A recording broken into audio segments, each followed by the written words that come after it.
Hey there everybody, Sage Popham here, founder of the School of Evolutionary Herbalism. And I wanted to shoot this video here sharing some of my perspectives on the current COVID-19 epidemic that has been taking place over the last number of months. I've been getting a lot of emails and requests for me to share some of my thoughts and perspectives and approaches in regards to holistic herbal medicine and how you can support and prevent this virus from affecting you and your family and your community, and just sharing some of my approaches and how you might approach working with some plants and some natural remedies in response to this situation. And this is a pretty big deal, as I'm sure you know, of everything that's been going on. And I just first off really want to start off sending out my condolences to everyone that has been directly affected by COVID-19, whether that's yourself, friends, family members, loved ones, people in your community that have been infected by this virus, or indirectly affected by it through, loss of work and just being at home, and just all of the changes and shifts that are happening globally right now. I just really want to send out my condolences and my heartfelt compassion to everyone that is being affected by this, because this is a pretty big deal that's going on right now. And I believe that as herbalists, we have a critical role to play here. We have at our disposal the power of these medicinal plants to help to protect us, as well as to help treat ourselves in the case of being exposed to this virus. Now, before I dig into kind of the main teachings that I want to share today, which really is twofold, one part being preventative measures, the other side being potential treatment measures, just full transparency on my part. I have not treated anyone with COVID-19. I haven't gotten anyone reaching out to me that has been infected by this requesting support. So really what my goal here is to share kind of general, big picture, overarching strategies that we tend to take as herbalists in the treatment of viral-based respiratory route infections, typically those being flus, right? And that's technically what is going on. Is this is a very highly contagious, highly infective flu virus that's going around right now. So just full transparency there. I don't want anyone to get the wrong impression, and in no way am I claiming to have the miracle cure for COVID-19. I think I've been seeing a lot of people out on the internet stating that they have the cure and they know everything there is to know about this, and have the magical pill and click the button below to buy the product. And I think a lot of people are kind of maybe taking advantage of this situation to make money, and I'm not so sure that is the most integral approach. And so my goal here is to just share from my knowledge and skill sets with you on my understanding of how to approach treating viral respiratory route infections, which I have a lot of experience with. But that being said, not specifically with the current COVID-19 virus. So, okay. So what I want to start off with talking about here is basic preventative measures, right? What are some of the things that you can do to protect yourself and your family? And I think there's some just really basic, straightforward things that we can do to prevent ourselves from being infected.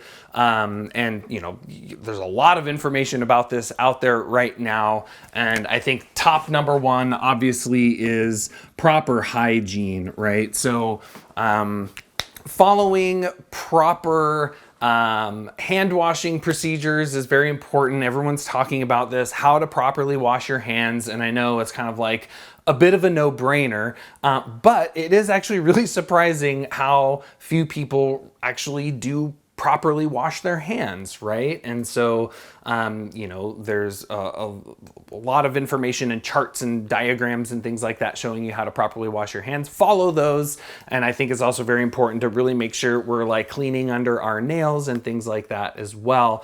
Another bit that I think is really important here is not just proper hand washing procedures, but also considering our clothing. So the thing about pretty much all airborne viruses is that the way that they're typically transmitted is through the air, obviously. And this is, you know, someone coughs or someone sneezes, and what we see is there's airborne mucosal particles that are floating around in the air that have the pathogen within them, and then you breathe them in, or you touch the doorknob and then touch your face, or they get on your clothing, which then you touch, and then, you know, somehow they get into your body. And so I think one really good preventative measure to follow is actually when, you know, I know a lot of places have a stay-at-home act going on right now, so hopefully most of us are following that and not going out into public spaces as little as possible, ideally. But I think one good measure to follow would be that after returning home, is that all of your clothing is stripped off outside, gone straight into your washing machine where your clothes are sterilized, and then you shower off. I think that's just a really good way to make sure that you're not bringing anything into your home and exposing other people in your family to possible infection. So just keep yourself clean, people. And of course, using hand sanitizers and things like that when you're out and about, I think is a good protocol to follow. Underneath this video, I'll post some links for some really great resources on that for how to make your own hand sanitizer at home. Basically, the short of it is that you need to use a high proof alcohol. I believe at least 80% is preferable. I just use straight 95% Everclear as a hand sanitizer, and you can add some other things to that, but there's some great resources for recipes for how to make your own, since most places are pretty sold out of hand sanitizer right now. So the other aspect of hygiene here is, we'll just say air, right? As I said, this is an airborne virus. And so the other aspect that you can approach that you can do here is actually sanitizing and cleaning your air. This is, I think, especially good if you're, for some reason, people are coming into your home. You know, I've been in the middle of rebuilding my house, and so at the beginning of this, we had a lot of contractors coming in and out until the Stay-at-Home Act was put into place. And so one thing that we were doing in our home was actually using herbs to help to sanitize the air. And there's a number of ways that one can do that. One is fumigation. Some might refer to that as smudging. This is essentially burning aromatic essential oil containing plants.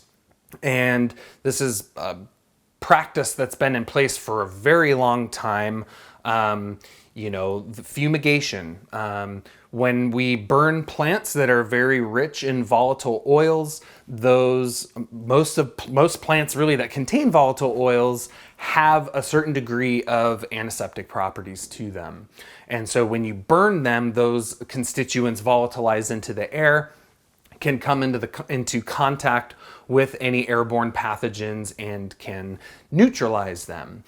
This is a practice, as I've said, that's been done for a very long time in traditional cultures all around the world.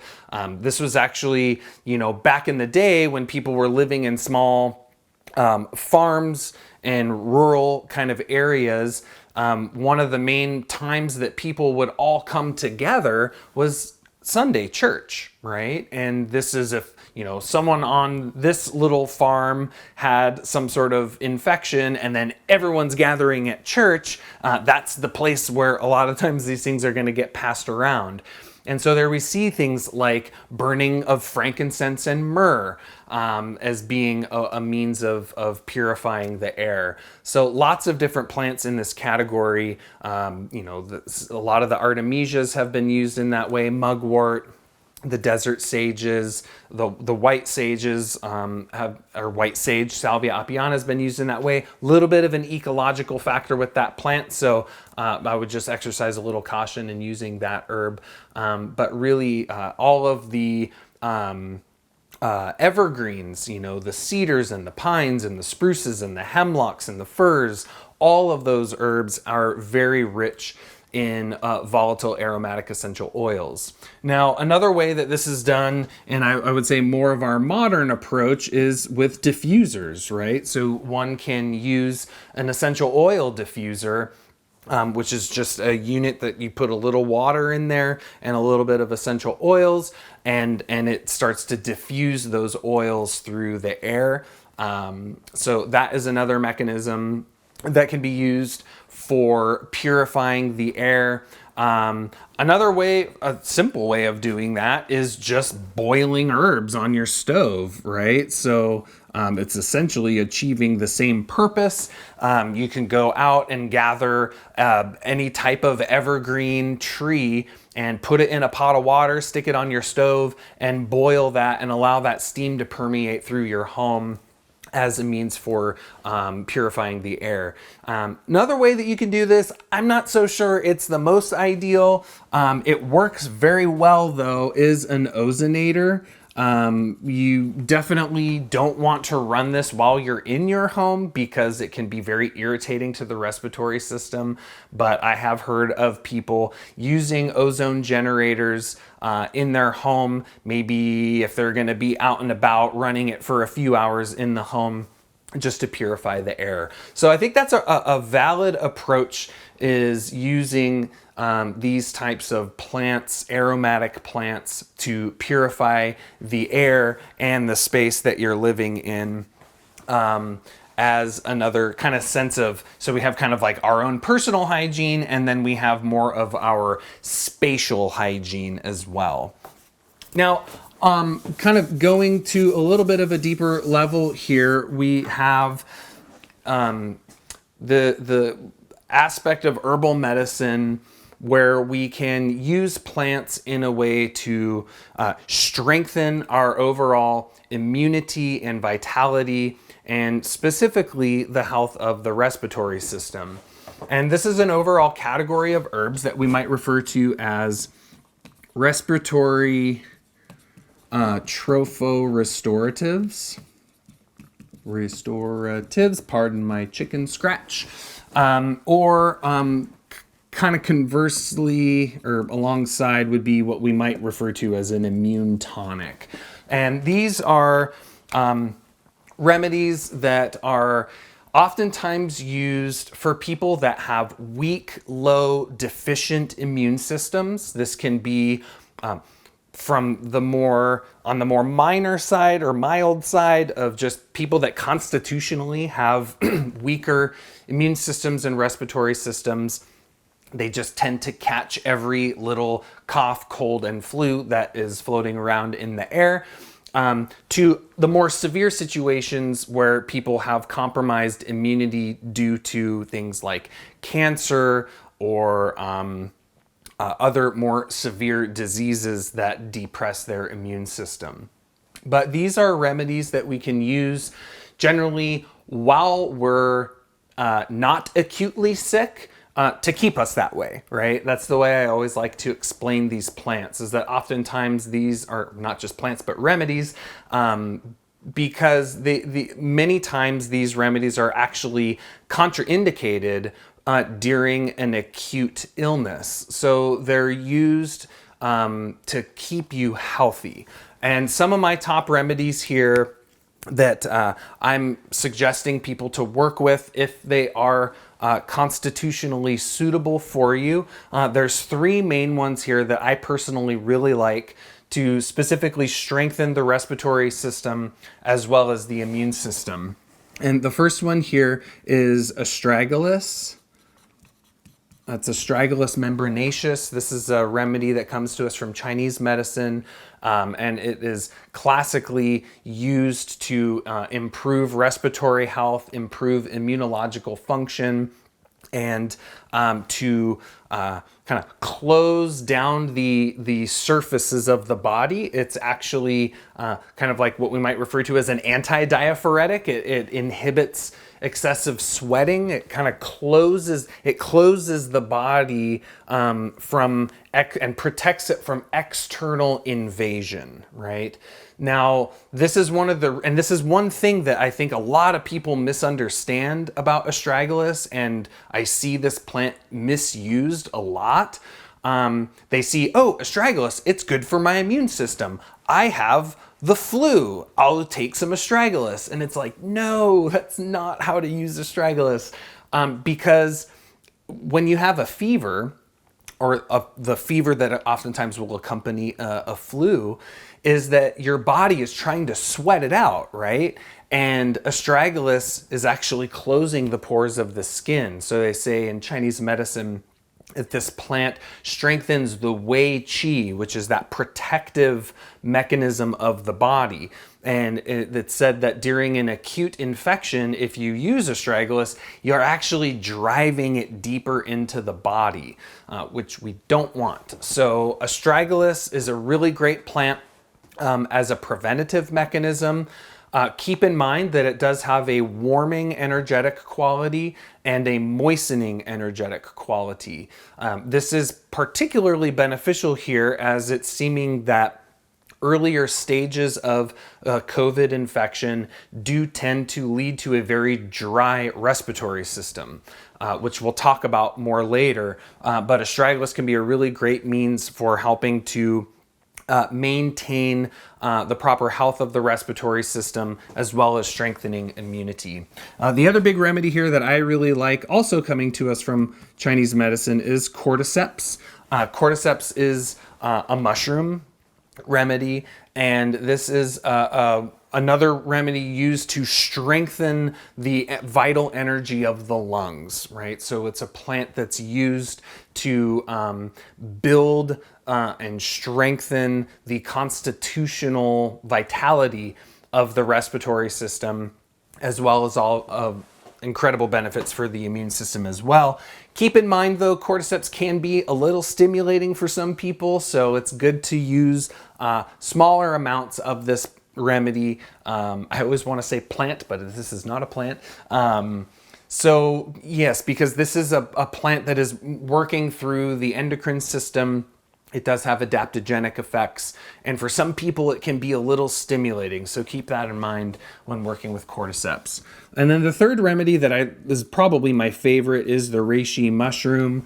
I live here in the Pacific Northwest of Washington, where we have a local reishi that grows around here, as well as some similar mushrooms. Specifically, I'm thinking of the artist conch mushroom, that are excellent immune tonics, as well as excellent respiratory trophal restoratives. So we're just building up our vitality, building up our vital reserve here, and these are really great great remedies to consider here as a preventative means, right? And I think this is really important to consider, is that now is a very good time for us to all be looking at our health, right? Especially as a lot of people are having a lot more free time on their hands. A lot of people are having more freedom in their life in terms of maybe not needing to go to work as much or being home more. And I think with all of this happening in the world, it's a good time to really kind of take a stock of your health and really think about what are the things that you can do to really optimize your health. Of course, our foundations of getting good sleep and optimizing digestion and making sure you're eating good clean food and drinking lots of good clean water and managing your stress. Very, very important here as well, especially that last one, you know. It seems like things have kind of settled a little bit, but there was a period of time where it felt like the collective stress level was through the roof and people were really freaking out. And I just think it's very important to keep in mind that the more your stress levels go up, the more your immunity drops. And they kind of are a little bit of a teeter-totter there. And so the more that you can really manage that stress and nervousness and anxiety and just tension and overwhelm, the better. And so in that way, I would say our whole nervine materia medica is good to consider here. If you're finding yourself really stressed out, work with some nervines just to stay calm. And I think by keeping yourself in a calm, even-keeled place, so to speak, the better that's going to be, because the more that stress takes hold, it really depletes the system and really lowers that core strength that we have, which in turn reflects into our immunity. So these are just some real basic approaches that you can take, some remedies and some general categories of plants that you might consider as a preventative mechanism. The other thing that I thought I would mention here, I was talking about fumigation and air. We'll just kind of hit this air part again. So just to list out some of the remedies, I would just say any of your evergreens are going to be really effective there. Any of your very resinous plants are really great here too. So pine pitch, frankincense, myrrh, these types of thick resins or oleoresins are really great to fumigate. Also really great to use as the essential oils. And you know, to be perfectly transparent, I usually am not a big essential oil guy. For me, I don't want to go too deep into my essential oil rants, but let's just say I think that essential oils are misrepresented a lot out in the modern alternative health scene, so to speak. And with a lot of encouragement for people to ingest essential oils internally, which is not safe. It can be very damaging to the nephrons of the kidneys. It can be very hard on the body to ingest pure essential oils. But I do feel that fumigation is an appropriate use. It's a term that I learned from David Crow, founder of Floracopia. He says he gives the term community immunity, and I really liked that term in terms of volatilizing essential oils into the air. But one thing that I think is a good use of essential oils as well is when you're out in the world, you know, kind of putting some essential oils maybe on your neck so you're breathing them in. A lot of people are wearing face masks out and about. I didn't realize that was going to be a thing. I had to go out the other day and I was walking around, I'm like, I can't even see anyone's face. Like everyone's face is covered up by a mask, which I'm hearing conflicting things as to whether that's beneficial or not. But one thing that you can do is put some oils in your mask, just a drop or something in your mask. One that I really like there is eucalyptus, and any of the evergreens are really good there. And then tea tree is good here, and clove is good here as well. And I'm reminded of a classic formula that's referred to as for thieves, or just thieves oil. And, you know, the way it was taught to me is that during the bubonic plague, there was a group of thieves that were raiding houses of plague victims and stealing all their stuff. And this is like people that, the whole household had died of the plague. And somehow these guys were going in and looting and stealing all their stuff. And pretty soon, people caught wind that this was happening. And it turns out that they were wearing handkerchiefs over their face and had these distilled plant oils that they were putting onto their face masks. And, I've seen a lot of different recipes for thieves oil. I'm not totally sure what the original thieves oil was, but I know that oftentimes we see clove in there. I know that I've seen cinnamon in there. I've seen rosemary in there. But I think the gist of it is that inhaling these volatile oils while you're out and about, it could be a good preventative measure. Now, I just want to make it super perfectly clear that none of these plants have been clinically proven to kill COVID-19 or prevent COVID-19, but this is just bigger picture preventative means for respiratory route viral infections. So please keep in mind that that is the context of this discussion. It's kind of in light of COVID-19, but in no way am I saying that any of this has been proven to prevent or cure COVID-19. So I just want to be very clear about that. So these are some of my perspectives on some good preventative measures for keeping yourself well. Now, shifting into what happens when we do actually get a viral respiratory route infection. So we're going to call this therapeutics. And again, this is kind of general perspectives on how to work with these types of issues. Now, I think one important factor here that I want to start off by discussing is really the difference between a holistic versus an allopathic approach. Because in our minds, it's really common for us to think, oh, there's this virus out there and it's serious and it's making people very sick and it's killing people. So we should use antiviral things to kill the virus. That is really the allopathic mindset and approach. And I'm not saying that's wrong or that's bad. I'm just saying that's that approach.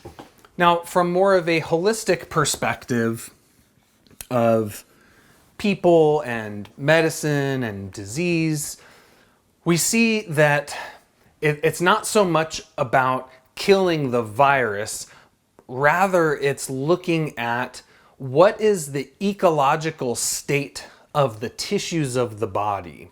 So a virus or any organism, right, has its preferred habitat. It has its ideal place that it likes to be. And it has certain factors where are certain ecological factors in the body that are inhospitable to that virus.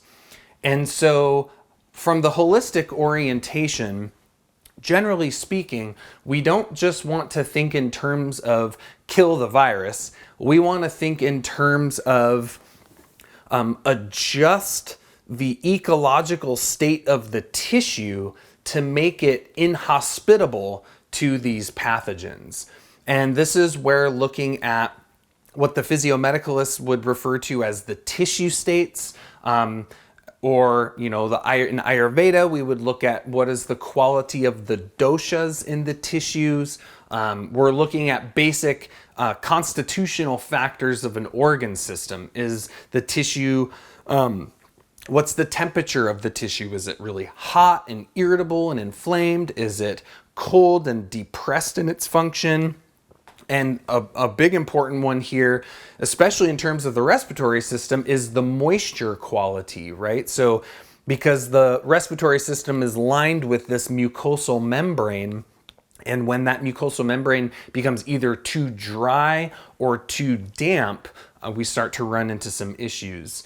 So I just want to mention that before I get into kind of some of our big picture categories of remedies to consider is just from my approach, I don't think just strictly in terms of herbal antivirals. Now, I'll share some remedies that people generally tend to put in that category, but that's usually not how I think about things personally. And I know there's a lot of other herbalists in the herbal community that would agree with me on that, and some may disagree with me on that, and that's okay. I think it doesn't so much matter our approach to things as long as we help people. That's what matters. Whether we use science or whether we use energetics, whether we use Eastern medicine or Western herbalism, whatever our approach or philosophy, in the end, I don't think it really matters as long as people get the help that they need. That's the most important thing.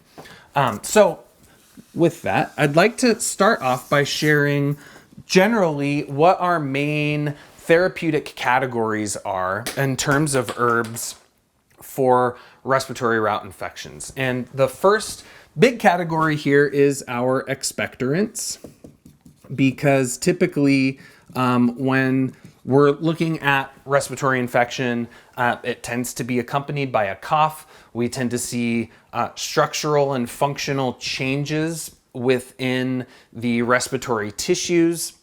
We can see that in terms of the mucosal membranes becoming overly dry or damp. We can see that in the smooth muscles lining the bronchioles, either being overly relaxed or overly constricted. We can see this in terms of, kind of the deeper anatomy of the lungs with the alveoli and their ability for gaseous exchange, the potential damage to the cilia or the hairs that line the respiratory system that allow mucus to be swept out of the system, etc. So the expectorants are generally thought of as remedies that will facilitate in the removal of mucus from the lungs. And it's important to consider here that that is different from an antitussive. So an antitussive is basically a cough suppressant, right? That's what most over-the-counter cough medicines do, right? Is they will actually suppress the cough. The problem with that is that the cough is considered a intelligent response of the body to a pathogen, right? That cough is there for a reason. And this is another big distinguishing factor between an allopathic and a holistic approach. In an allopathic approach, the cough is the enemy because it sucks when you have a cough, right? It's like you don't feel good and it hurts and you want it to go away. So in allopathic approach, cough equals enemy. In holistic approach, cough equals friend. It's uncomfortable, but it is an intelligent response of the body, and we want to support that. We want to support the innate intelligence of the body, not suppress it. And so expectorants are generally plants that support that cough to be more productive.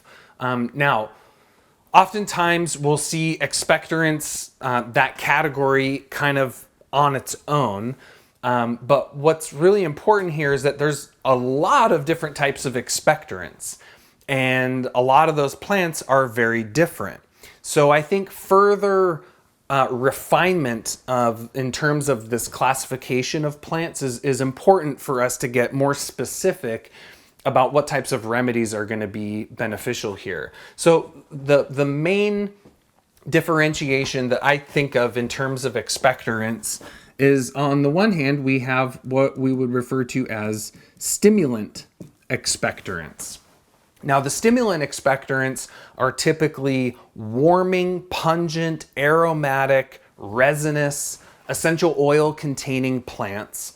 And just as the name implies, they are stimulating the respiratory system to cough, right? They actually are kind of irritating to the respiratory system to help you cough more.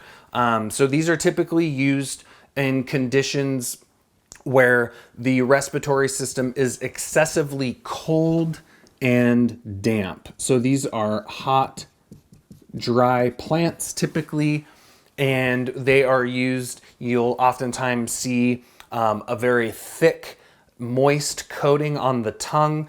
You'll typically hear a lot of phlegm. When they cough, it'll just sound, you'll be able to hear, like we all know the sound of a really mucusy sounding cough, right? That's where we want to specifically apply our stimulant expectorants. And a lot of our stimulant expectorants are those remedies that are also oftentimes quite antiseptic for the respiratory system. So this is where we start to see some plants that have some antimicrobial, antiviral properties. Again, it's not my favorite term, but it is can be considered valuable information. So some of my favorite stimulant expectorants here, and I think the two that have the most relevance here in regards to treating specifically viral-based respiratory infections would be lomatium, dissectum,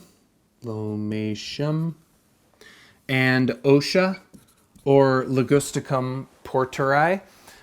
These are two plants that are in the Apiaceae family, very rich in volatile oils and resins, and very stimulating to the respiratory tissue, very, very pungent, and they get quite deep into the respiratory system, especially lomatium. I find lomatium tends to dig a little deeper, a little lower down in the respiratory system. Osha is going to be more kind of throat and upper bronchioles, and I find lomatium gets down deeper into the lungs.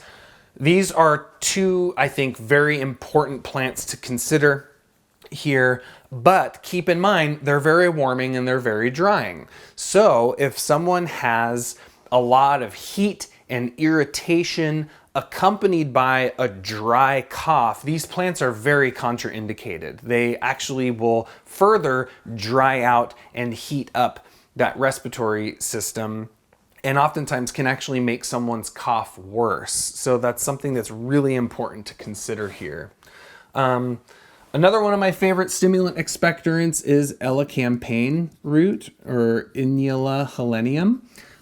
Also really excellent warming, aromatic, pungent plant. And one thing I learned from Matthew Becker, the herbalist Matthew Becker, is that actually elecampane is a really great respiratory tropho-restorative as well. Again, one of the challenges of using this as kind of a lung tonic, again, is the strong humoral property of its warming and drying energetics. So our next category of expectorants would be our moistening expectorants, or what we could refer to as our demulcent expectorants. And these are very moistening. And because of their moistening property, they also tend to be cooling in nature. So these are kind of opposite to the stimulant expectorants. These are the remedies that are going to soothe and coat and cool and bring moisture back into a very weak and dry mucosal membrane. So these are mucosal remedies, and they tend to not only work on the respiratory mucosa, but also really all mucosa. So many of these remedies will also moisten the digestive system, the urinary tract, as these are all organ systems that are lined with a mucosal membrane. And that's really the function of the mucosal membrane, is that's first line of defense, right? These are tissues that are all open and exposed to the outside world. And so the whole function of that mucosal membrane is to trap anything that's trying to get into the body. And that's why we have a lot of immunity in the mucosa to help neutralize those invading pathogens before they can really get deeper into the system. So my favorite one here is Althea officinalis, or marshmallow root. I think this is an incredibly valuable herbal medicine. And I think maybe it's overlooked a little bit, or maybe it's just seen, oh yeah, marshmallow is just a demulcent. It's like, no, demulcents are really important. I think as herbalists, these are kind of like one of our secret, I don't want to say secret weapons, because they're not weapons, secret medicines, right? Because most over-the-counter or prescription drugs, they can't do what a demulcent does, right? They can't directly moisten and hydrate and lubricate dry mucosal membranes. So marshmallow is an incredible remedy here, very indicated for dryness. The other one that I think is very worth mentioning here is licorice root, or Glycyrrhiza glabra.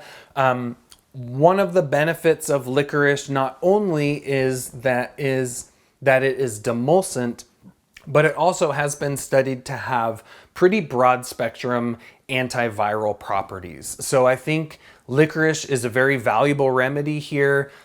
It is excellent for balancing the very hot, dry energetics of our stimulant expectorants. And the beauty of licorice is that it can also be delivered as a tincture, whereas marshmallow typically has to be delivered in a powder or in an infusion, which when trying to do that with some of these other remedies, it can get a little complicated as far as compliance goes. So I really like licorice here, and licorice in combination with things like lymatium and osha is an excellent combination, specifically because when you combine a moistening demulcent expectorant with a stimulant expectorant, you're helping to negate the possibility of imbalancing the tissue state further. So if say someone has a hot, dry respiratory system, but they have a viral infection, and so maybe you want to give some lymatium and osha to orient around that aspect, well, you can give a predominant part of that formula as licorice, so that it's going to prevent the stimulant expectorants from overly drying out those tissues. So I think that's a really important therapeutic strategy for us as herbalists. I think this is one of the beauties and arts of formulation, right? Is that you can actually combine herbs in a way that makes certain herbs that by themselves would be incompatible or unsuitable, you can formulate in a way that makes that remedy more acceptable for that person's constitution. The last category of expectorants would be our relaxant expectorants. And these are plants that oftentimes are antispasmodics. So they're typically used for excessive constriction and tightness in the lungs. Oftentimes that can accompany a dry, tense type cough. These are the remedies that are used to kind of dilate and open up the airways. My favorite remedy here is Lobelia inflata. That's a very powerful plant. It's typically used in lower doses, 3 to 5 drop doses, but I think it's the most amazing relaxant plant in general, but it's really excellent in terms of its specific affinity for the lungs and the respiratory system. But Lobelia will literally relax smooth and skeletal muscles anywhere it's needed in the body. I also really like pleurisy root here.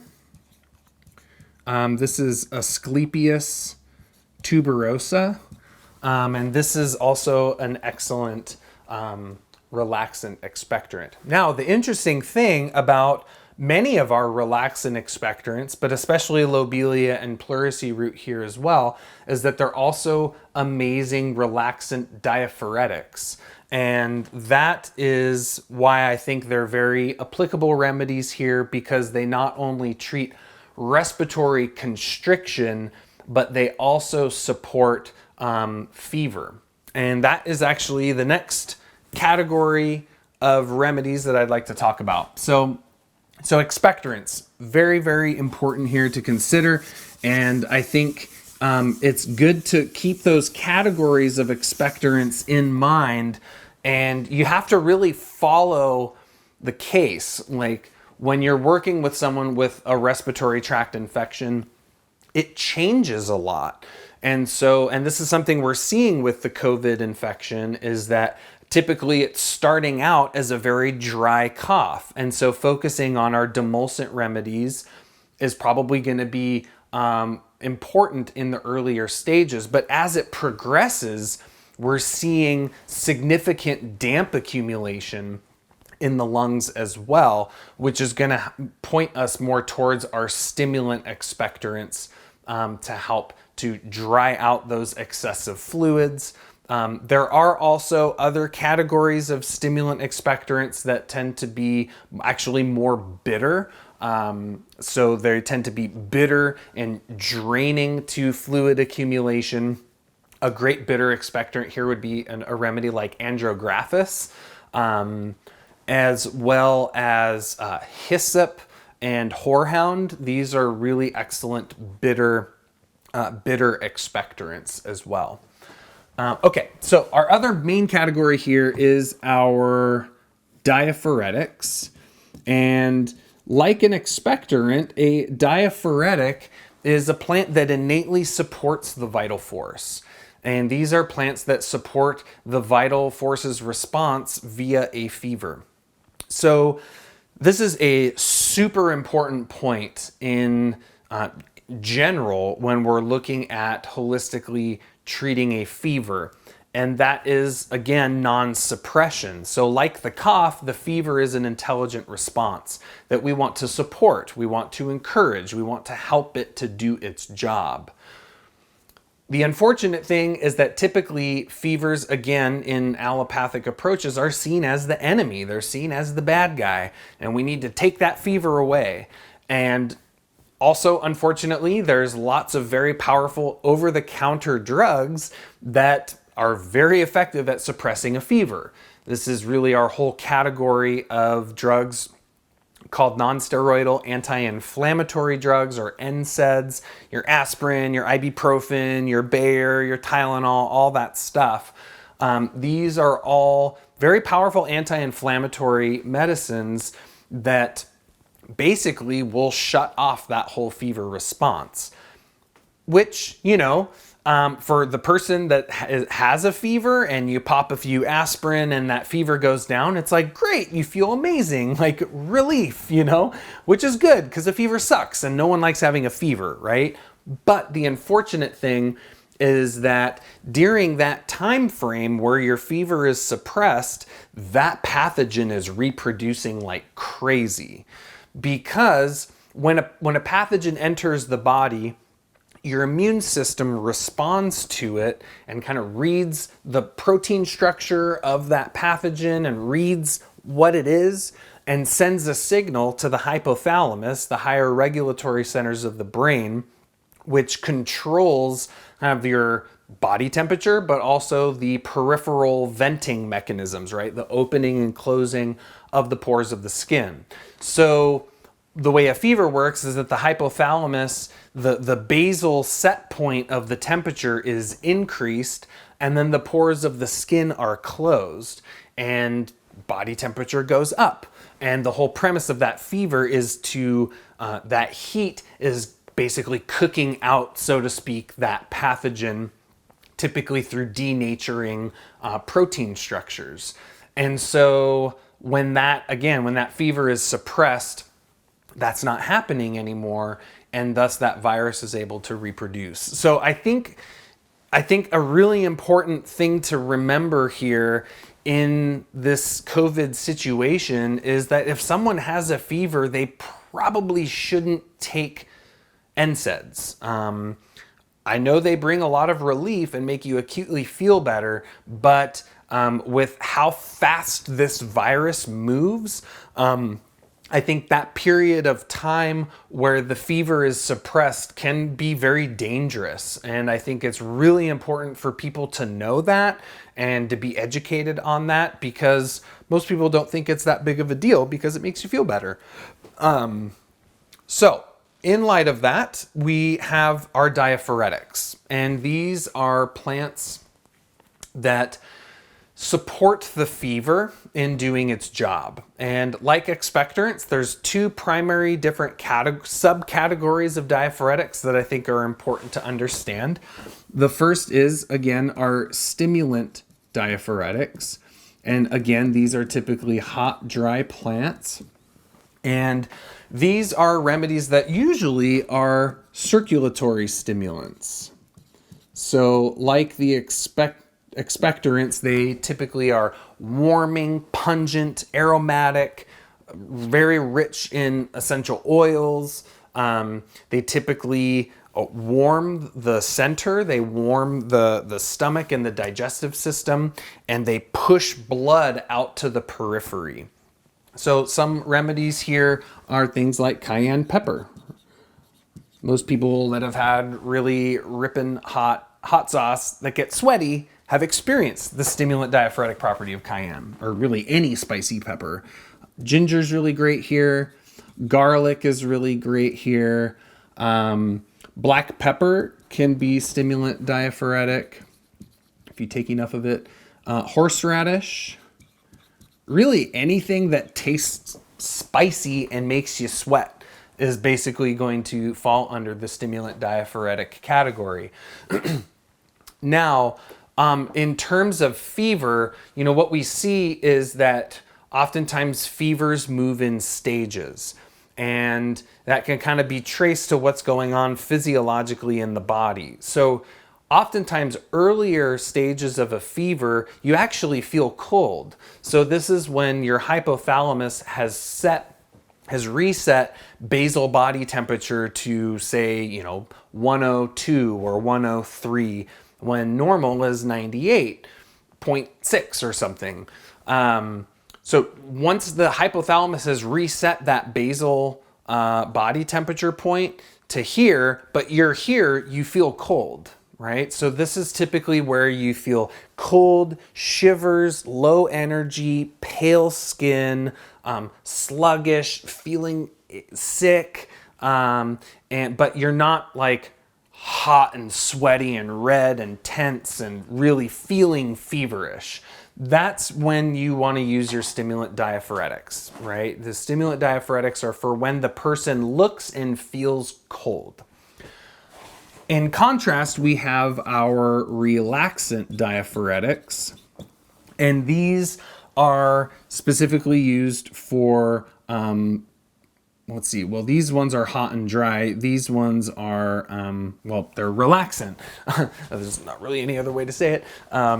So the thing about the relaxant diaphoretics is that these are used for later stages of a fever when the person is hot, they're sweaty, or maybe they're hot and dry, their skin's red. You'll oftentimes see redness on the tongue. You'll feel the pulse is very rapid. They're having a hard time sleeping. They're getting muscle aches and pains. And they are genuinely feverish, right? So this is where we use the relaxant diaphoretics. And the way the relaxant diaphoretics work is just like they sound like. They relax constriction in the periphery. Michael Tierra says in Chinese medicine, these plants are referred to as surface relieving plants. And so what they do is that, because the body's trying to trap all this heat in, right? But we want to keep things moving. And so what the relaxant diaphoretics will do is they'll relax tension in the pores, and they'll relax tension in the capillary beds so that the blood can flow all the way up to the surface and that internal heat can be released. And what that's doing is it's just moving that fever along faster, and it's actually getting it all the way out to the outside of the body rather than keeping it kind of that heat trapped at a certain level. And so oftentimes relaxant diaphoretics are plants that are, there's different types. So there's some that are very bitter in quality. There's some that are actually aromatic in quality. But for the most part, they are oftentimes bitter, or we'll see some acrid plants here as well. My top number one relaxant diaphoretic for me that I really love the most is Boneset. That is Eupatorium perfoliatum, and this is the a very powerful plant, very bitter plant. But I think it's one of the most reliable relaxant diaphoretics in the Western materia medica. And the bone set is, they said it was used, traditionally. There's different varying opinions on why it's called bone set, but one is that it was used for, quote, break bone fever, which oftentimes like a malarial type fever where there's deep-seated aches and pains in the joints and in the muscles, and you just get that fever ache, right? And so bone set is very specific for the fever with the aches and the pains, and it works very, very well there. I mentioned lobelia is a very acrid tasting plant, and that acrid taste usually indicates a relaxant effect. So lobelia is really nice there if we've got constriction in the lungs as well as fever, so it'll help both sides of that equation. And then again, we see pleurisy root here as an excellent relaxant diaphoretic, as well as relaxant expectorant, and it actually will help to have a bit of a moistening property in the lungs. Up above, so one of the specific indications for pleurisy root actually is very hot and dry up above in the respiratory tract, but damp, very damp lower down in the respiratory tract. That's a pretty specific indication for pleurisy root. One of the most important stimulant diaphoretics that I forgot to mention here is yarrow or Achillea millefolium. I think this is a very indicated plant here, moves the blood very well, very supportive for fever, also has a pretty nice broad spectrum antiseptic property. And then we've got our two classic relaxant expectorants here, elderflower and peppermint. And those three, yarrow, elderflower, and peppermint, constitute a pretty classic triplet formula in Western herbalism used to treat fever. So these are some of the more, what I see as being some of the more important remedies here to consider in the treatment of fever, as well as in the treatment of cough, both of which that oftentimes accompany viral respiratory route infections. Now, I do think there are some, so I think those are primary actions and therapeutic categories and a few examples of plants that you would want to consider. I do think there are some other categories that might be secondary to consider. Here is the lymphagog action. I think maintaining the health of the lymph, keeping the lymph moving, attending to any lymphatic swelling is very important in the treatment of any type of acute infection, because the lymphatic system is a central location where a lot of our immunity is. It's really like the filter for our body, the lymph. And so we want to make sure that lymph keeps moving. And that's what our lymphagog remedies do. So my top two lymphagogs that I really like a lot are red root or Ceanothus. There's lots of species. Ceanothus americanus is the more common one, but there's lots of different types of red roots. But Ceanothus volutinus was a species that I had used a lot when I lived in Southern Oregon. So red root, amazing for all manner of lymphatic stagnation, swollen spleen, swollen liver. It's very bitter, it's very astringent. Keep in mind, this is a very drying plant, so that's important to remember.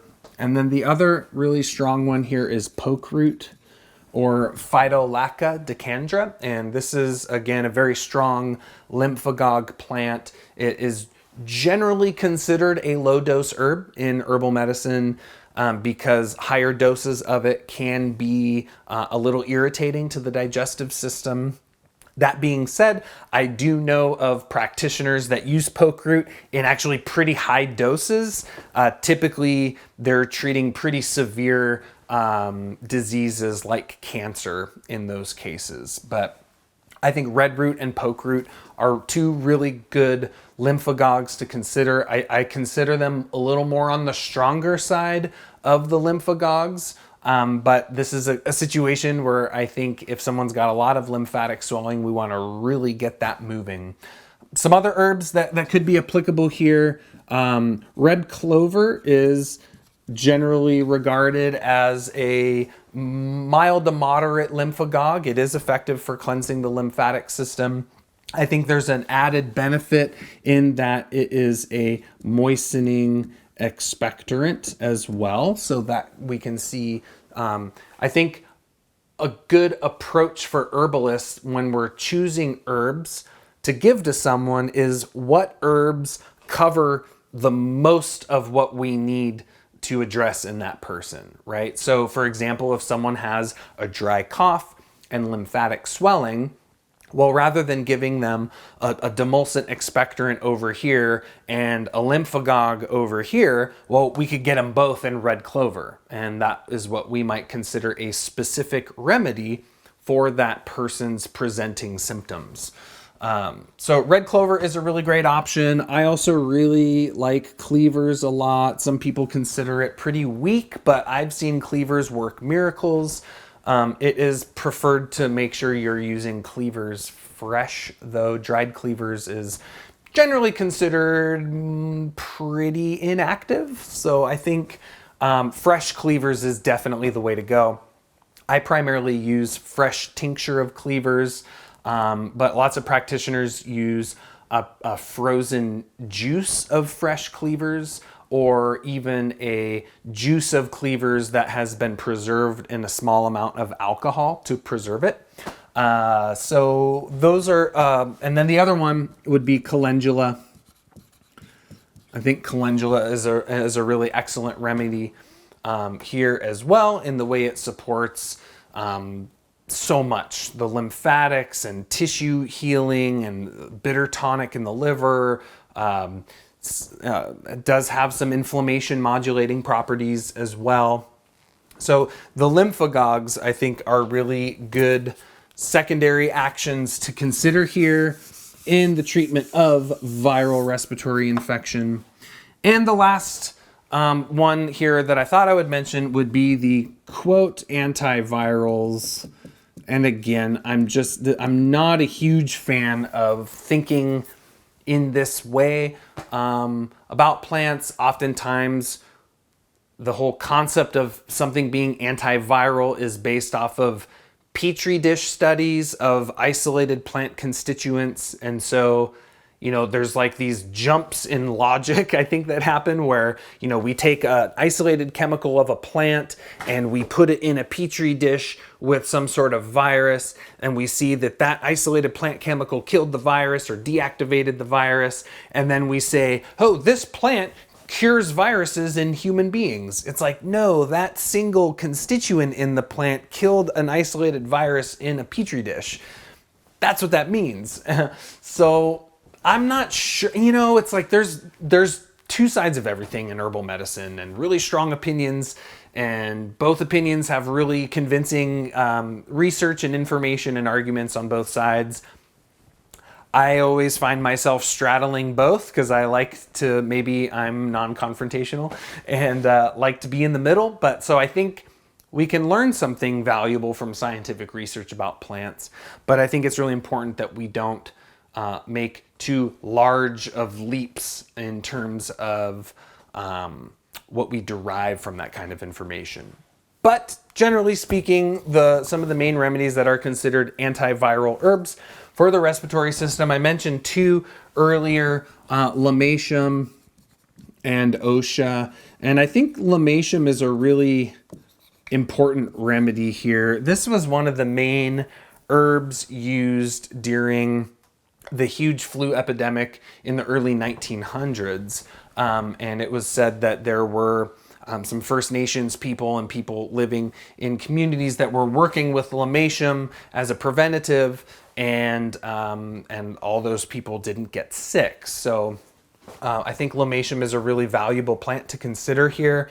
Actually, myself, when I have been going out in public, I've been taking, right when I go out into the world, I'm like taking a little bit of lomatium, because basically my whole thought around prevention of this is like coat your respiratory system in volatile oils and resins. Like put this protective barrier from your mouth and down into your lungs and coat it with these resins as a protection.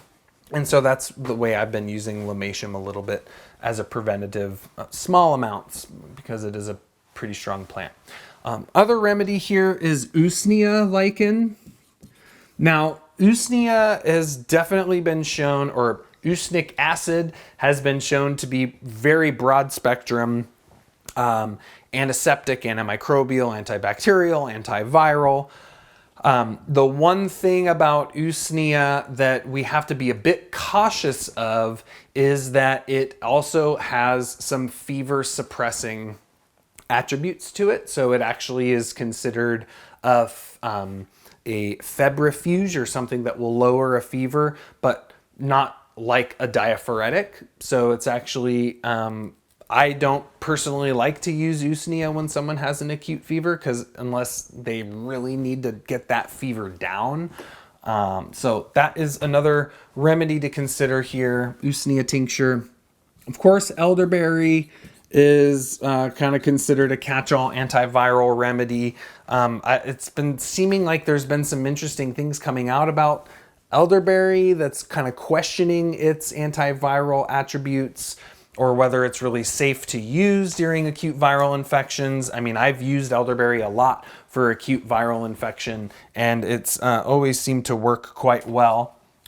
So elderberry is another remedy there. And then, as I mentioned earlier, licorice root, or Glycyrrhiza glabra.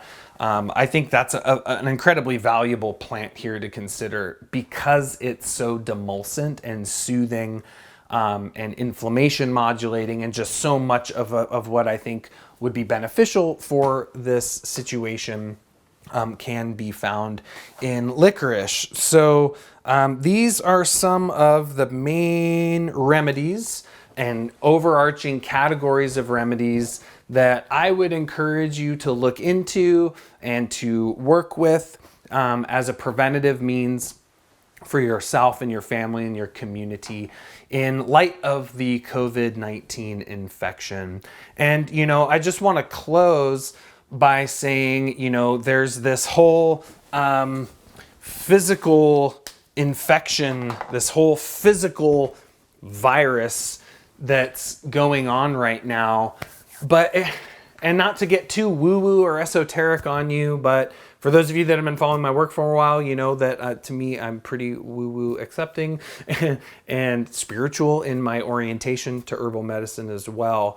And, you know, from what I've been able to witness about this whole situation is that I feel like there is kind of like a psychological virus that's happening too, in terms of a lot of perpetuation of fear and panic out there in the culture, which I do think there is reason to be cautious, and I think there is reason for us to be proactive and to respond to the COVID situation for sure.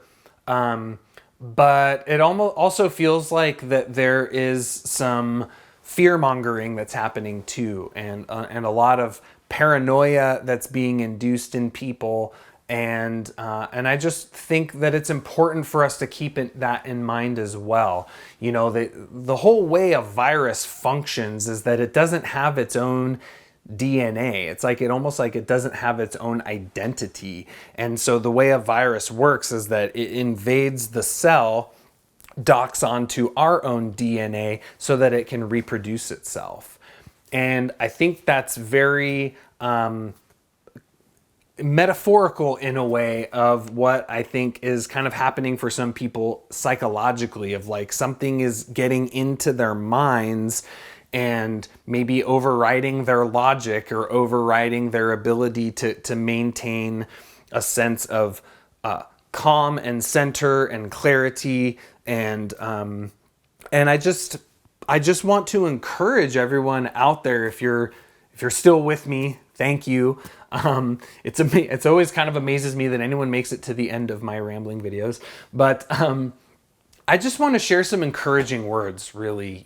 I think that this is a huge time here for us here on Earth. I think for us as herbalists, this is a really important time for us to step it up and to really take on a new level of responsibility in terms of our work with medicinal plants, in terms of our service to our families and our communities.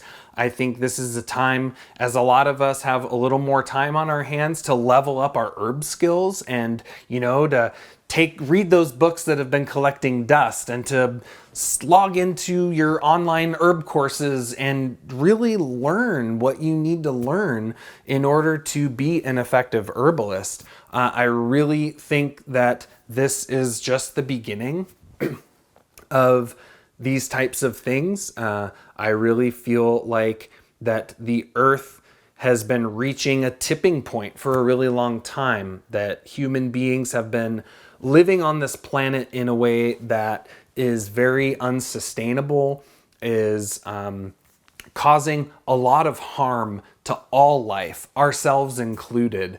And, I know there's a lot of kind of conspiracies out there about where COVID came from, whether this was invented by humans as biological warfare or whether this virus is just emerging out of nature. I do feel that there is a reason for this, and I don't want anyone to take that the wrong way, but I believe that the earth is intelligent. I believe that the earth is constantly striving to maintain a dynamic state of equilibrium. And this very well might be a Gaian response to humanity and trying to regain some semblance of that equilibrium. And while this is incredibly traumatic, there's been a lot of loss of life. There's been a lot of chaos. There has been a lot of fear. There has been a lot of ways that this is affecting us, humanity, and the world as a whole in incredibly negative ways. I also feel like there's two sides of everything, and maybe there is some positive that can come out of this. We're growing our garden this year, and as we've been contacting our seed companies that we usually get seeds from, they're like sold out of a lot of stuff. They're like, it's crazy, like everyone's growing gardens right now, which is good. Like, it's good for us to be responsible for our food and for our water and for taking care of those things that give us life, and maybe not being quite so reliant on having to get our food from the grocery store. We're hearing that places that are traditionally very polluted, very smog-ridden areas like Los Angeles, like the Bay Area, have the cleanest air quality they've had in who knows how long. So I do feel like this whole aspect of kind of humanity being forced to slow down in a really big way right now is having a positive effect on the earth as a whole. And, I think there's a perspective where it's easy for us as humans to really just focus on how things affect us as humans. And I think that's a way of thinking that has gotten us into the ecological situation on this planet that has been, unfurling for the last number of decades, is that we don't consider the rest of life. And so I feel like kind of pulling back and looking at, the earth as a whole and life as a whole, and it being an intelligent being, an intelligent ecosystem.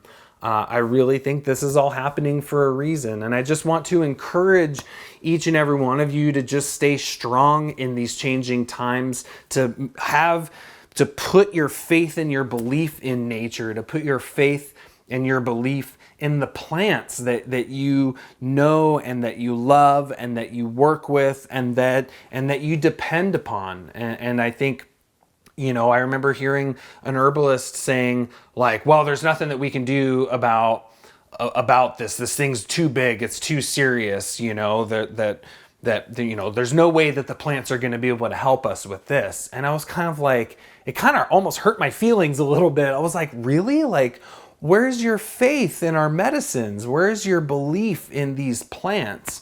And, you know, and some people maybe might label me as being ignorant or ungrounded or whatever it is. But for me, the way I see things is that these plants that grow in this Mother Earth are aware of what's going on, that these plants are intelligent, that these plants are here to help us, and as herbal, and I think they have greater roles outside of that, right? They have ecological functions, they have their whole other roles that are outside of the sphere of humans. But there's a reason that these plants have these medicinal effects upon human beings. And I think as herbalists, this is the time where we really have to kind of put our medicine where our mouth is, and to really put our faith and our belief in these plants, and to utilize them with integrity and reverence and respect, and to kind of maybe get over some of our own internal things that block us from helping people with our knowledge and our skills and with the plants that we carry as medicines. And so I just want to say, hang in there, stay strong, humans, and put your belief in your plants. And hopefully some of what you learned here benefits you and helps you yourself and with your family and your community. And I just want to say thank you too to all of the people that are working in necessary businesses, for the people that work at the grocery stores, for the people that are in, you know, service industries, for people in the hospitals, for the first responders, for everyone that is out there in the world and kind of on the front lines, to all the people that are trying to figure out what to do to make this all come back into balance. I just want to personally say thank you to you, and thank you for joining me here on this video, and just wanted to take this time to share some of my thoughts on the COVID-19 situation, because I've been getting a lot of requests for it. So hopefully this serves you well. And if you're watching this anywhere but our blog, head on over to evolutionaryherbalism.com. We've got lots of more free videos over there for you. You can tune into our podcast, The Plant Path. And until next time, thank you all again so much. Take care and be well.